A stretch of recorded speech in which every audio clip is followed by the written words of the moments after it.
चलतु आज बनैबा खास्ता गुलगुला। प्रथम आम अटा सुजी अल्प चीनी दे ताकू ग्राइंडिंग करदे जोटा कि सुजी अटा और चीनी भल भाव में मिसीज से तेल दे ताकू खास्ता बन सारा पर से पान मधुरी अल्प लुण दे ताकू भल भाव में गोलैदेवा। अल्प पानी दे से बैटरटा को भल भाव में प्रस्तुत करदेवा। तापर सेटा को आम प्रायतः 2 घंटा छाड़ीदेवा। तापर कड़ा को आम गरम करवा से तेल देवा। एबे देखंतु बैटरटा आमर भल भाव में फुली जाए एमती गोल गोल करी गरम तेल रे छाड़िबा। देखंतु आम गुलगुला केते भल भाव में फुली उठुची।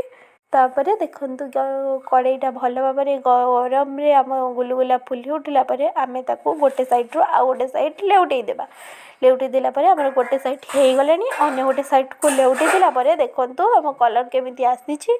एही परि भाबे आपण मध्य घरे गुलगुला प्रस्तुत करंतु ओ गुलगुलार मजा नियंतु। देखंतु मु गुलगुला को छाणी आनिले एबे आमे मजा नेबा। आपण माने एही परि रेसिपी और विभिन्न ब्लॉग देखिबा को चाहथिले आम सह जोड़ी रुहंतु। ओ देखंतु गुलगुलार भीतर केते सुंदर भाव में रही।